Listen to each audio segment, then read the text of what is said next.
No, here's why. I don't know what she did.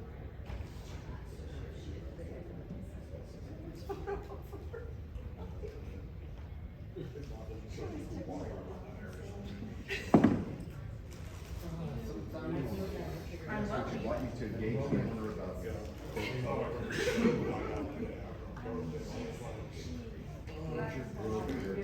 that's going to negotiate.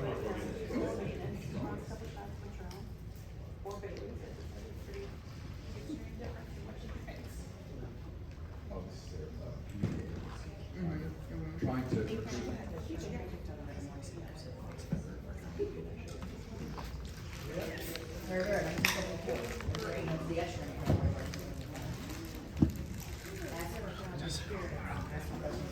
We'll get ready to start.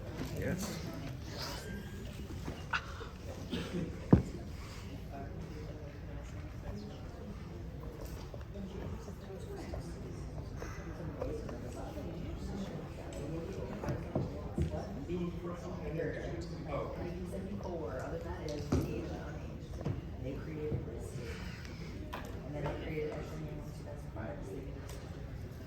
All right. Out of respect to time, let's get this started. First off, everybody, hi, I'm Bradley Thomas Stevens, your National Vice President. I want to thank everybody. This is the last seminar of the weekend. Well, it's Monday. Is it weekend? It's weekend. Bailey here is a successful filmmaker specializing in documentaries, multiple Emmy winner. Pat on the back for that. This is a pretty special evening for us. He's also the co-owner of Real McCoy Rum, you might be familiar with. A really famous distiller named Richard Seal makes this rum, and Bailey's going to talk to us today about rum in the Caribbean. Everybody give a round of applause. Oh, yeah. All right, so how's everybody doing? Good. You guys having fun? Can you hear me? Yes. Okay, cool. So, I'm a filmmaker. I've been making movies for about 25 years, a real long time. I started out in the film business in Mystic, Connecticut. So my first movie I worked on was Mystic Pizza. If anybody remembers that movie. I was a little rugrat running around as a PA and assistant on that movie, and then ran away with the circus, basically, went out to Los Angeles, got into more movies. And then got recruited to go to Boulder, Colorado and run a ski movie company called Warren Miller Films. You make ski and snowboard movies? Right on. And so did that for a long time, and then we sold that company and I started my own production company, and I was doing a lot of films for PBS. And so lots of historical biographical films. That's what got me into making the Real McCoy Rum, which is based on a movie I made about Bill McCoy and the rum runners in the Prohibition era, really fun stuff. But the reason why I'm saying all that is because I do all of my own research and I write all my own scripts. And so I've been doing this for a long time. And when I do that, I get into kind of a, all the way down the rabbit hole kind of situation with things. Because I don't like just sort of like getting somebody else's report and then like doing a presentation on it, for example. So in this one, transparency and alcohol labeling is kind of an important personal experience for me because one time I was at a party, a Christmas party, and I was at my friend's house, and he, for whatever reason, poured me a vodka on the rocks, which I don't drink a lot of vodka, but I also don't think I've ever had it on the rocks before. And so I took that, and I'm like, okay. And I took one sip, and immediately went flush. My ears turned red, my neck turned red, and I started losing the ability to breathe. So I was having an extreme histamine reaction, which I'd never experienced before in my life. They called the ambulance. It was ugly. I was like on the floor. So this was something that was very, personally meaningful to me. So turned out to be okay. Went to the hospital, talked to the doctor. They tested me and they said, you have an allergy to propylene glycol, which I didn't even know what propylene glycol was. Yeah. It's antifreeze. So they put in your windshield wiper fluid. It's what they spray on the wings of airplanes to keep them from de-icing. And they put it in vodka and many other alcohol types, which I didn't know anything about. And what the estimation was that they thought that maybe the propylene glycol had kind of settled to the bottom of the bottle, and I got the last pour. So I had kind of an overdose of what would have been normal if it hadn't settled down. So it kind of woke me up about allergens and things that I didn't even know I was allergic to, and life-threatening moments in life and all that kind of stuff. So I decided to really look into this concept of alcohol labeling and getting things put on the labels so we know when we have allergens and that can possibly kill someone, or that we have additives of various kinds that people might just decide they personally don't want to put in their bodies, but they've never been informed of what they are. So I started to peel back that onion a little bit and started looking into what are, like I didn't even know there were like chemical additives to alcohol. You never hear these things. You always hear like vodka is always described as pure, right? And rectified, and it's clean and stuff like that. And I'm not picking on vodka in particular. I'm just using it as a certain example. So it really got me into the whole concept of where we are today in an industrial alcohol production environment, right? So we make millions and millions and millions of cases of alcohol in what's called industrial practices versus traditional practices. And so that's where I kind of started with this whole thing. And what industrial versus traditional means, in order for you to understand that, you have to know a little bit about the history. So alcohol, in various forms, has been around for more than 5,000 years. The Greeks, the Egyptians, all had drawings and pictographs about it. Actually, it was the Arabic community that invented distilled spirits. They're the people who invented algebra, alchemy, the alembic still, the mechanical engineering. They learned the math, they learned the chemistry, they learned the mechanical engineering, and then they made alcohol. Does that make sense? Now, they were making alcohol to use it for perfumes. That was the original design. But eventually, people figured out you could drink some of these things and it would make you look like you were possessed by evil spirits, which is why distilled spirits are called spirits. So to me, that was always such a funny and interesting sort of design, and you can see these old alembic stills that you see on the lower portion on the right. And it got me into the whole concept of, well, how are all these things made? And I started to do apprenticeships. So I've done about 10 years of learning from Richard Seal at Foursquare. I did a little bit of time at Clermont and Renisson, Martinique. I learned from Colin Poppy, who's a master distiller in Scotland. And that really gave me a good background to how these products are made. And so really quickly, when you start out with the raw material, that's where almost all of your flavor comes from. And I'm going down this road because I want to point out the difference between traditional and industrial practices, right? So everybody starts with a raw material that has the flavor origin, right? Whether you're working with grapes or grains or sugarcane or whatever, it's going to have a flavor profile. You go into the mashing process, which is just breaking down complex molecules so that they can be fermented. Then you go into the fermentation process, which is just turning a fermentable sugar into ethanol and carbon dioxide, right? So this is very straightforward stuff, but this is where all the flavor development comes in a natural product. If you're not going to age the product as a distilled spirit, 100% of that flavor profile comes from this, the fermentation phase. Same thing with all beer, same thing with all wine. If there's no additives, this is where it ends. This is where all flavor is developed. You're not going to get any more flavor from anything else unless you put it in a wooden barrel, all right? So you go into distillation. Now distillation, there's a lot of miscommunication about distillation. People say, oh, this still adds amazing flavor. Stills don't add anything at all. Stills only extract alcohol. They separate volatile compounds. Oh yeah? This is probably gonna fall. Yeah, let's just do that. So that one didn't like me. So all they do is they can mellow a spirit a little bit because the copper, like you see up there in that alembic still on the top left, it's made of copper. When copper interacts with alcohol vapor, it turns acid compounds into bases and it neutralizes sulfur compounds. So when you heat up the solution that's in that kettle on the upper left, if you pour a wine in there, a beer of some kind, once you get that to about 178 degrees, the alcohol vapor will leave the solution, right? It'll start escaping from the liquid long before you're at a rolling boil. And so that alcohol is more friable, more releasable than any other element of the solution. So the alcohol goes up into that helmet, it's formed like that in the form of a helmet, and then with a swan neck curve to get it to be stuck in there for a little while, and vortex inside that helmet and touch the copper. When the alcohol vapor touches the copper, neutralizes acids, neutralizes sulfur, makes it very drinkable. If you made that same still out of aluminum or some other metal than copper, it wouldn't do any of that. So it would come out of the still smelling like rotten eggs and be very harsh. It wouldn't hurt you, but it would be nasty to drink and nasty to smell. That's fuel alcohol.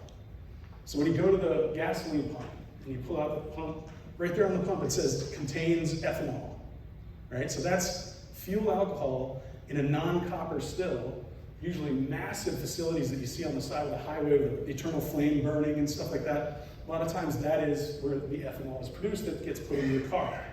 So the only difference between those two, there's certain isolation of compounds for big alcohol plants, but the primary difference is it's not a copper still. So with beverage alcohol, it's a copper still, and then that was the original technology. That's the alembic still that goes back 5,000 years. Right below it is another alembic still, but it has two retorts. You see this one right here? This guy. Does that work? Whoops. That's right. Yeah. Last open point. There you go. Right there. Yeah. So these two guys right here, these are retorts. And so what they are is those are buckets that are filled halfway with alcohol from yesterday's run. Right? So what happens is when the alcohol vapor goes up into the helmet on that still, it now gets really stuck there for much longer because there's that lin arm that's coming down right here. This guy goes right down into the bucket and it creates this hydrologic pressure. So the alcohol vapor can't go flying through that system. It gets stuck by the liquid.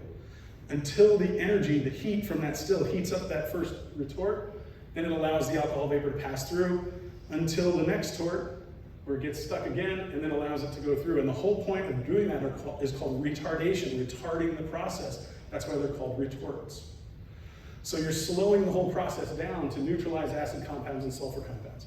Same idea happens. This is like 1740s technology. This is a single column Creole still. Each one of these sections is a plate. That's what the plates look like. They're called bubble plates. Each of those plates are filled with water. The alcohol vapor goes up through the still, passes through the water, and then up to the next plate, passes through the water, up to the next plate, passes through the water. Does that make sense? When it does that, all those flavor compounds that you created during fermentation get leached into the water. So the lowest plate has tons of flavor compounds, but by the time that vapor gets to the top, there's very few compounds left. Does that make sense? Imagine if you had, like, that's probably 25 plates in that still. Imagine 25 cups of hot water and you had one tea bag. You dunked it one time in each one. That first one would probably get the most flavor. By the time you got to the 50th dunk, there wouldn't be a whole lot left. You could still pick something up, but it's not a lot. Excuse me. So that is, like early 1700s, early 1800s technology. The one to the right of that has the two stills. That's called that's called a coffee still by Enos Coffee, 1789. He invented that. It's basically a much taller single column Creole still. He just broke it in half so it wasn't so dangerous to go up on those things. So that has, if the Creole still has 25 plates, imagine that the double retort still has 50 plates. So it gets even lighter flavor profile when you get to the end of that still. You grab the rum off the top. Does that make sense? Actually, I have a question about the two retorts. Yep. Now I'm sort of realizing, how come vapor won't actually go back into the original still? It's always progressing through. Is there some... It does. It's just heat energy. So is it going through both arms? No, it only goes up the first one into the next one. But I wonder what's preventing it from going back into the... Pressure. The layer of liquid. Okay. And you've got so much forward momentum from hot to cold. Entropy is just pushing it through the system. So it's pretty interesting technology, actually. So after you're done with your double retort, your twin column coffee still, the next iteration that came in the year 1930 was the multi-column still over there on the right. That's actually the Captain Morgan still down in St. Croix in the U.S. Virgin Islands. So that has about 6 columns in it, so probably 150 plates or so. So that's big industrial, right? So they're making tons of alcohol really fast, but it's actually beverage alcohol. The exterior of those towers are aluminum sheathed, but inside is copper, right? So it's different from like a fuel alcohol plant. So this is how the practice of making alcohol has progressed through distillation over the last about really 150 years, right? So the vast majority of alcohol today is made in the multi-column still on the right, and a small percentage is made in these pot stills, these batch stills on the left. So that's kind of how that works.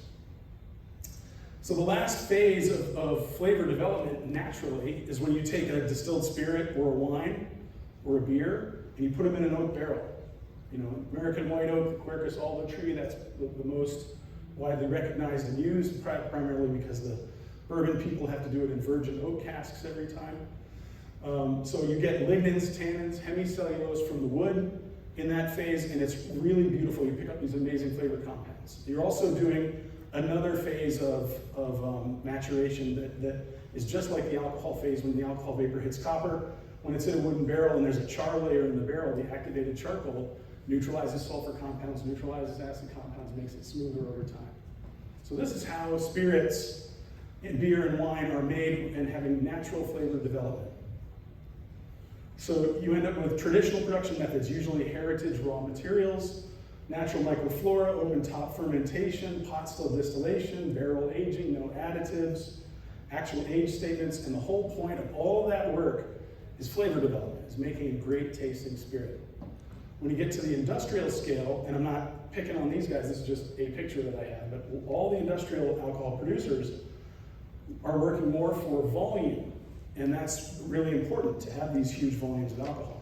But by going into that volume, you run into hybridization and GMO materials, the raw materials, engineered yeasts, closed top restricted fermentation, column distillation, so that thing's running 24 hours a day, 7 days a week, 365 days a year, making huge, huge volumes. Some chemical additives are done at some places. Coloring is added by some places, not all. Some misleading age statements are added to some of these products, not all. But this is where it primarily comes in. And the focus is much more on volume and profitability. It's big business, it's expensive business, you have to make lots of money to do this.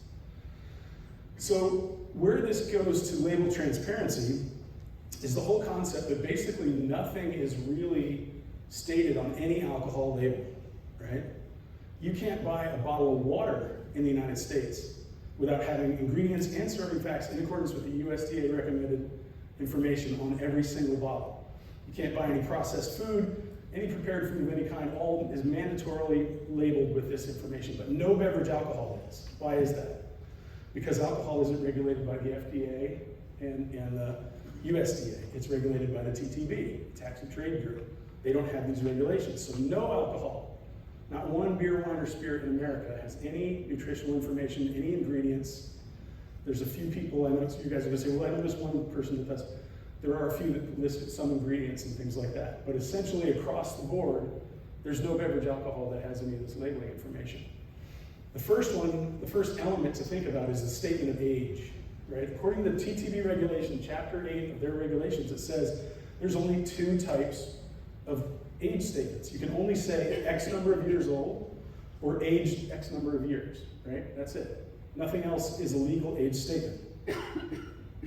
But there are a lot of brands that just put numbers on their label and make people think it's older, increase the price, they think it's older, but not one of those is an age statement. In fact, this one at the top, cask number 21, is on every single bottle they make. I see that product all over the world. That must be a huge cask if every single bottle comes from cask number 21. So the idea is they're trying to premiumize rum, and they're competing with Scotland because everybody uses the Scotch whiskey as the sort of benchmark and the cognacs as the benchmark. But it's very, very difficult to do these, very time-consuming, expensive to do this type of aging in the Caribbean, primarily because we lose 6 to 7 times the evaporative loss, the angel's share in the Caribbean that you do in like Scotland. So in Scotland, they'll lose 1% a year, but in Barbados with real McCoy, we lose 6 to 7% every single year to evaporation. So when we get real McCoy to 12 years old, we've lost like 60 to 75% of the contents of that barrel. That's a massive amount of loss. We had to produce all of it, age all of it, have that insurance, have the warehouse space, production space, energy costs, all these things, and we've lost 70% of what we created to get a certain flavor profile. That's why we do it. Time span did you say? 12 years. 12 years. But in Scotland, if you did exactly the same rum in exactly the same barrel, Stuck it in Scotland for 12 years, you only lose 12%, because they only lose 1% a year. So they can have like 50-year-old whiskeys, that's true. But in the Caribbean or anywhere along the equator, at 20 years, there's nothing left in the barrel. It's completely empty. So there's actually no such thing as a 20-year-old rum from the Caribbean. Now, some people do topping up, which is very expensive. I know Joy Spence at Appleton, who's a good friend of mine, does it legitimately. She has a 21-year-old rum. They did a 30, they did a 50. What they do is they'll take 100 barrels, excuse me, put down 100 barrels, let them all sit for 7 years, and they'll all lose about 30%. She tops them up, she now has, 60 barrels, 65 barrels, lets them go down to 30%, tops them all up, and at 21 years, they've got about 33 barrels left. They started with 100, that was a lot of loss, but that's what they do to get that product. And that's very, very rare to do that. So the idea is that just by throwing big numbers on here, you're misleading the customer into thinking that this is some kind of premium thing when it's really not a legitimate age statement. The next one is class and type designation, like rum.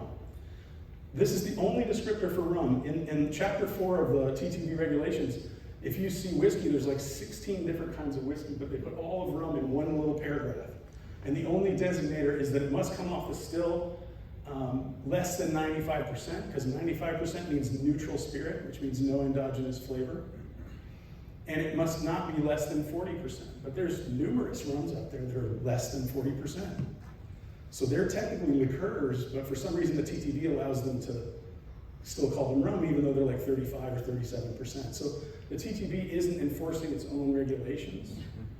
So this is also part of the problem, and that's why I'm bringing that up.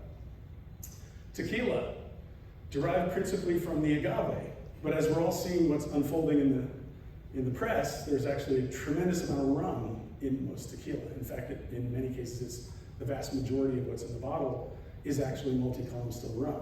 They put a little bit of tequila in there. And I know this, anybody who's my age is gonna know this, because when I was in college, tequila was so nasty, we loved it, by the way. I mean this as a term of endearment.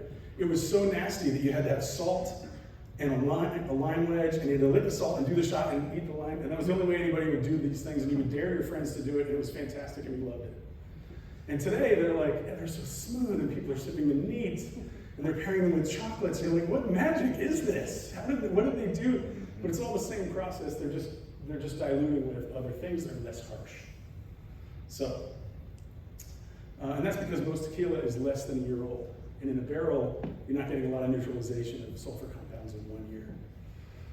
So another section of the TTB regulations, which I find mind-boggling, is there's an entire definition to imitation distilled spirits. And all you have to do is simulate a different class of alcohol. You can use artificial flavors. You can use the essences of things. And it's not even, like you can buy a rum that's made from wheat, but call it a rum because it has the essence of rum. It's amazing. And then when you go down here, this one's my favorite. You're allowed to put, or you have to notify them whenever there's any type of whiskey to which beating oil is added. I don't know what beating oil is. I don't know why anyone would want to put beating oil in their whiskey. Archaic. But there it is. It's so important to somebody that it made it into the regulations, right? Archaic is absolutely right. So further in, if you keep peeling back this onion, there's all these sections about what's allowable, what's not allowable as additives. This is the stuff these are substances and adjuvants that are subject to limitation or restriction. So these are the things that are restricted. You're allowed to put it in, but only so much, only as much as they say right there. So you can look through this list, but the list, I had no idea. Wow. There were this many things that needed to be regulated in terms of what they put in. None of this, by the way, is discussed at all with consumers. Have you ever heard anything about this? Right? Where was the last time there was an article written by some New York Times person talking about all the additives in alcohol? It doesn't exist. I've looked like mad for years. The list just keeps going. So again, those were just the items that are limited or restricted. What about the things that aren't limited or restricted? There really isn't a definition of that. We do know the biggest one. There's no definition. There's no list that says you are allowed to put these things in unrestricted. if they catch it somehow, I don't know how the TTV is even gonna know, because people aren't required to list what they put in these things when they apply for labels. So the number one additive is sugar, by far. And on the left here are a whole bunch of brands. I got this from System Bolaget, which is the Swedish government tests every single alcohol that comes into Sweden. They rate it and they publish it. And they say this is what the alcohol level was when we tested it against what was written on the label. This is how much grams of sugar per liter was in that particular thing. This is the rum section. So here's one rum that has 96 grams of sugar per liter. 96 grams of sugar per liter. So I measured what does 96 grams of sugar look like? That's a rocks glass right there, 3/4 of the way full. Imagine pouring all that sugar in one bottle of clear spirit, right? It would look like a snow globe. We tried it, it wouldn't dissolve. It just stayed in there and it looked like a snow globe. So I realized, well, how are they getting 96 grams of sugar into that liquid? Invert syrup. Exactly. So they're making syrups, they're using high fructose corn syrup and various other things. The problem there, though, is those things are heavy. They're large molecules, so they bond together and they settle at the bottom of the glass, or like in the liquor store on the shelf in the bottle. So they'll aggregate and they'll sediment. So you have to add suspension agents to keep all that sugar held in suspension. That's the mistake they made with that vodka with me and the propylene glycol. This is propylene glycol. You put it in your RV, your car, your boats, your windshield wipers. They take that stuff, put it in the alcohol because it gives you a mouthfeel, and it's a sweetener. And the mouthfeel feels like it's been aged. Smooth. Right? Legs. A lot of wines have it. They go, look at the legs on this wine. It's just propylene glycol. So they have to put suspension agents in there to keep it in suspension, or it will settle to the bottom of the glass, coagulate, and turn into a little yellow gelatin at the bottom of the glass, and nobody wants that. So they're putting suspension agents, which are undefined, what they are, how they work, what they're comprised of. But this is post-distillation additives, so you are drinking this, right? You're drinking this every time. Chitosan, these are clarifying agents. This does the opposite. Now you've got a wine, a natural wine, it's a little bit hazy. You made a beer, it's a little bit hazy. You want to make it more clear to be consistent with other batches that you've done. So you put in chitosan, which is a clarifying agent. Well, chitosan is made from crab, shrimp, and lobster shells, pulverized, dried and pulverized. They also make it from the dried intestines of chicken and fish bladders and dried fish guts. They make it into a powder, and the acids in the stomachs of these animals goes into the liquid, causes everything to bond and drop and be filtered out. But how many vegetarians do you know, and vegans drinking wine, have no idea that there's animal products being added to their wine? Did anyone even consider that such a thing could be possible? Right? We don't discuss this at all, but this is actually quite regular. In fact, there's an entire industry, and I counted 14 different companies that make a different form of chitosan. So does that mean that people with shellfish allergies are having trouble with? Bingo, yes. That's another one. They think it's the sulfites, but it's. Yep, but it's the chitosan. Okay. It could be the sulfites too. The But thing is, you just don't know. you just don't know, so why aren't these things on the labels? These are serious allergens that can have serious effects on people. So, what's that? So if someone has a shellfish allergy, Yep. and obviously we all deal with allergies in our restaurants, and they're drinking a wine, then I can be like, oh, I guess it doesn't have chitosan in it, or like Not- unless not it's necessarily. No. You just don't know who puts it in there. Some people might put very small amounts, they might use filtration, they might do other combinations of the two. But if somebody gets an overdose of it somehow, like what happened to me with the propylene glycol, it can happen and it can be really bad for someone. So these kinds of things are serious allergens. Why aren't they listed, right? Sulfites are listed, but do you realize that of the sulfites that exist, right? Sulfite is a certain chemical compound. There's about 8 different forms of synthesized industrial sulfites. They don't have to be listed on the wine. They do exactly the same thing, cause the same problems with people, but because they're not sulfites, they don't have to be listed on labels. So this is kind of the silliness of what's going on with these label situations. Tannin products and mouthfeel enhancers. Here's a whole industry of mouthfeel enhancing. So this is just to make you feel like it's aged. Like you get some unaged product that's got a fake age statement that says it's 29 years old, and you gotta add something to it to make it taste like there's a little bit of like it's been aged. Antioxidants and preservatives, these are pretty normal. You understand what these are for. These are safety things actually for wines and beers that could go bad. Acid adjusters, you know, if you have something that is supposed to be somewhat acidic, limoncello, excuse me, all sorts of liqueurs, you want to have a certain level of acid in there to balance out the sweetener. So you would use these things to balance out the alcohol. It's not even in the cocktail yet, which is kind of bizarre. And then like yeast nutrients, yeast enhancers. So if you're drinking wines and beers, these are enzymes that help revitalize a bad fermentation. If your fermentation is dying, you throw some of that yeast enhancer in there, you dump a bunch of sugar on it, it will make more alcohol. Yes, sir? It's funny, I wrote down Junosin because I have a shellfish allergy, and I also have chronic sinus infections, not questions. I've actually been a fighter against glycerin for years. I actually have no problem with glycerin as long as it's labeled, but it's also most commonly made from animal products. Yeah. And it's also for people like faith and things like that I'm concerned about too, but it's like when you watch the movie Fight Club or read the book and they're describing soap making, that's what they're talking about. Yeah. So, you know, the whole point of this is to say there's an entire spectrum of things that are being added to all forms of alcohol today. Not every single brand does this. Obviously, you know, it's certain brands are doing it for very specific reasons, but there's so much of it out there that obviously it's being used a lot. And there's a lot of companies that exist solely on selling these products. So obviously there must be a lot of this out there because I counted 13 companies that specialize in these kinds of additives. So, here we go. The backlash. You're starting to see it happening now. Is your tequila full of shit? That article was written like a year ago or 2 years ago. You're starting to see, you know, people advocating for public interest. Why don't we have transparency in alcohol labeling? You're starting to see lawsuits that are popping up, class action lawsuits against brands and things like that. I love the one down here. Study finds, on the lower right, study finds toxic forever chemicals in beer, which is not the beer maker's fault. It's in the municipal water. So they have to enhance their filtration system and basically RO, reverse osmosis, all of their water to get that out. But the fact that these are circumstances now are really bizarre.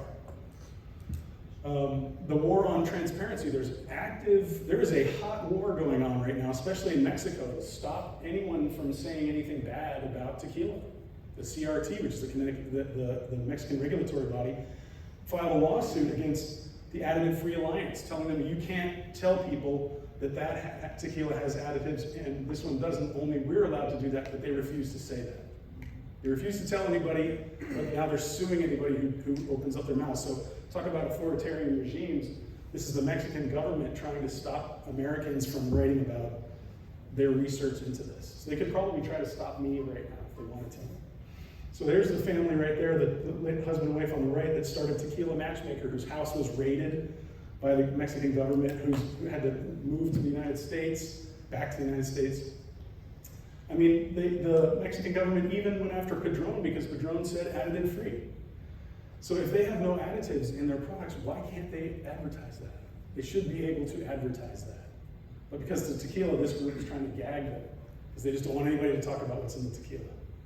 So again, I'm not trying to pick on tequila, I'm not trying to pick on vodka. These things happen in other spirits as well. But these are the examples that are at our fingertips right now. So what can you do? This is a really important part. Can you do anything about this? Yes. The TTB has just filed an extension as of last month to to have a comment period for people who want to talk about this, who want to say, please put in ingredients and serving facts on your bottle labels. All you have to do is go to regulations.gov and go to docket number TTB 2025-0003.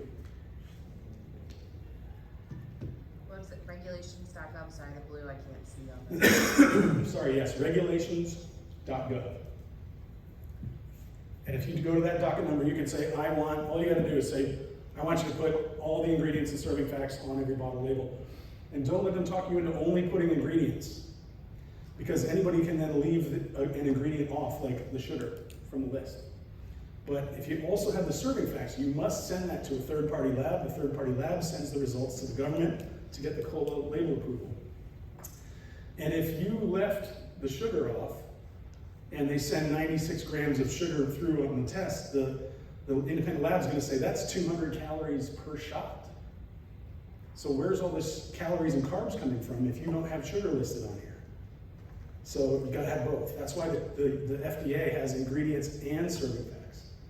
So all the people out there who voluntarily, all the producers who voluntarily list ingredients, bravo to them for being on the front of this curve, but they have to add the serving facts to that list. Otherwise, it's not real transparency. The other thing you can do is support traditional producers. There's tons of them. Lots of great small batch groups doing all kinds of cool things with real lemons to make limoncello rather than, you know, like citric acid and a sugar, water, and a lemon zest or a lemon extract. So big difference between like real lemons and all these other things that are not lemon juice. Natural flavors. Yeah, natural flavors. That's a really dirty term. It's Yeah. everywhere. Yeah. It could mean anything. It could mean actually whole botanical matter, or it could be something that is absolutely synthetic, Yeah. so long as it appears in nature. Exactly right. Yes. So, real McCoy rum, I will do the patting of the back, sorry.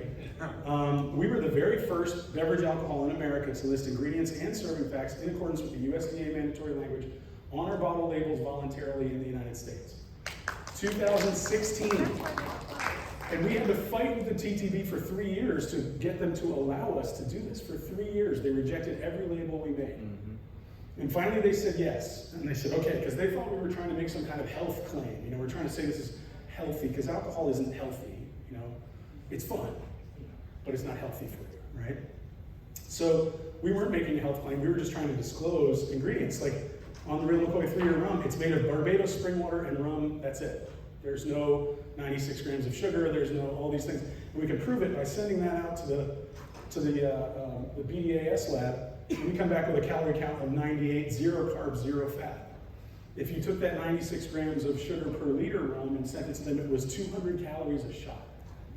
There are some wines out there that have more carbs, calories, and fat than a slice of chocolate cake in one glass. So you'll go to a dinner party or a birthday party, and you'll have a glass of wine, have another glass of wine, and they'll say, would you like a slice of birthday cake? And you say, oh, I'll share that with my partner. But the reality is you just drank 2 slices and you're about to drink a third, and you don't know because they don't describe it. And it rhymes with Prosecco, anyway. Maybe it's Prosecco. Just realistically speaking, Yeah. this is a cost of business to then send this off to a lab. What is the actual cost for a producer to be sending these off? And what sort of structure exists in the industry to support the number of products that would be sending into labs? There are plenty of labs that do these tests. Scott Labs, White Labs, and BDAS do these tests.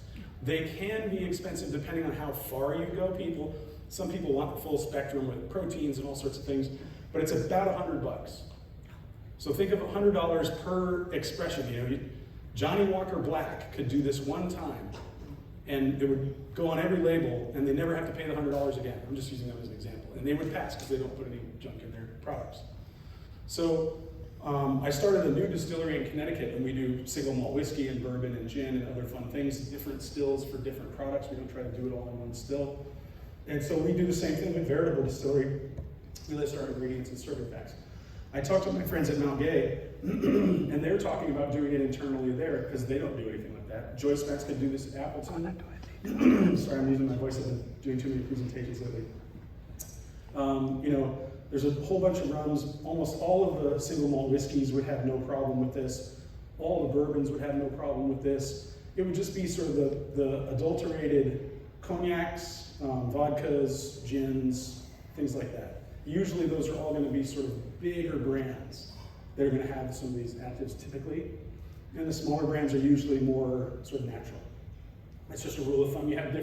There's some very big brands in those categories that don't put anything in as well. So I'm not trying to overgeneralize.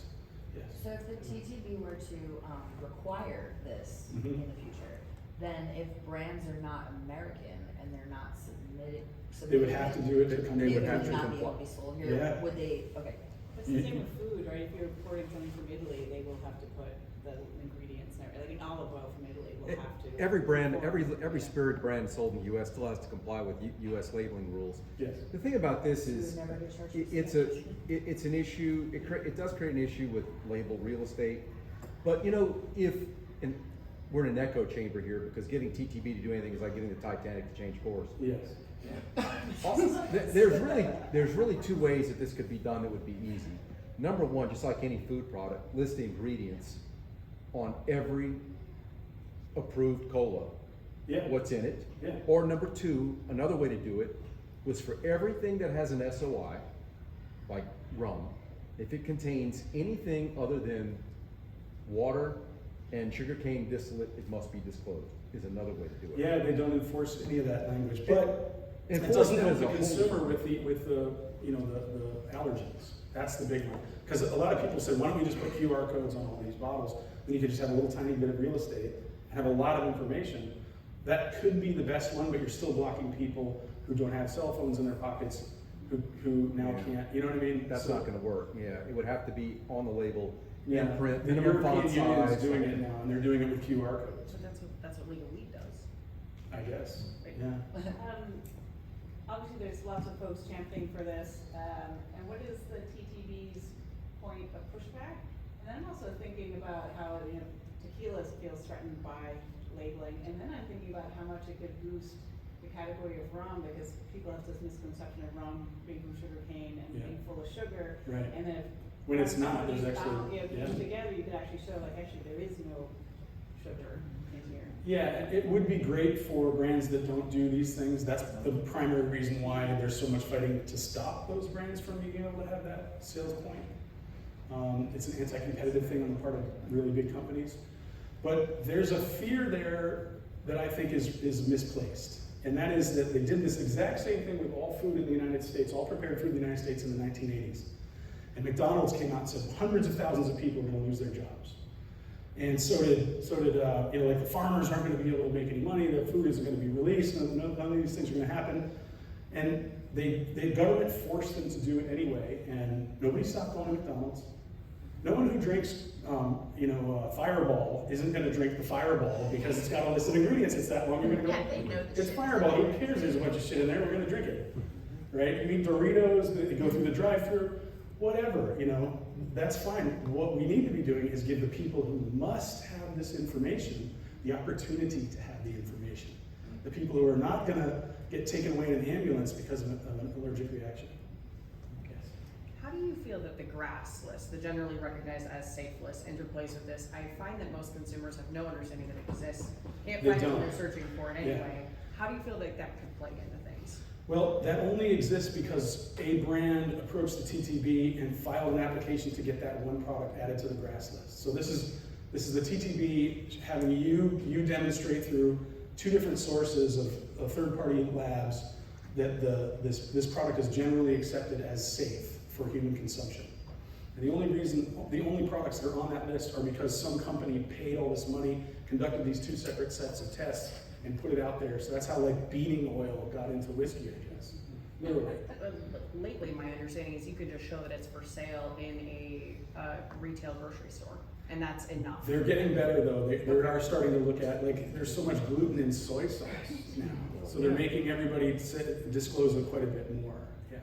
So, I'm a nerd, so my brain's going so many different ways, so this is the question I'm picking. So since alcohol is regulated by the TTB, but you've got like food colorings being banned by the FDA. So there's a particular brand that rhymes with Taparol.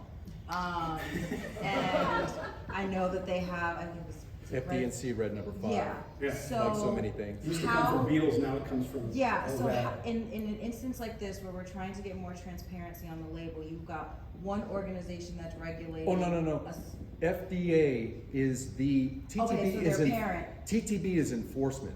But Okay. FDA, and what they do is they are the law, basically. So that means. If they again, this revoke brand the that rhymes use of with red Tap- dye number 5, They would have to Aperol remove can't it. use it. Okay. Correct. Because it's no longer generally accepted as safe. To remove something like that, I mean, like, that's FDA goes to Congress and petitions to insert something in a bill that says that no longer will these dyes be regular. Those will be stricken from the GRAS list. Okay. And that applies to all finished foods and beverages. And most importantly, when they revoke the yellow dye number 3, 5. 5, Twinkies are gonna be brown. Yes. Twinkies, Doritos, Cheetos, some absinthe. So we only have 2 minutes left, so. Yeah, we only have 2 minutes left, so I just want to do the last thing. The last thing that you can do is be attentive to this. Like, you're all professionals in this industry. You can be attentive to this. You can vote with your wallet. So you can decide, do I want to put stuff that's made with propylene glycol and 96 grams of sugar and age statements that are somewhat misleading, or chemical additives? Do I want to put that in my bar? Do I want to make that cocktail? Do I want to put that in my body, right? If you don't want to put it in your body, then maybe you don't want to serve it to people. I think that's how we make change. In my prosperity is a temple at this point. So anyway, I just wanted to say, I'll come back to these two. Go ahead. Please say what you were going to say. I was just going to say thank you very much for having me. I really appreciate it. I know this is a total geek out session, but I was trying to give you something that is meaningful and hopefully can help create change in America. Thank you.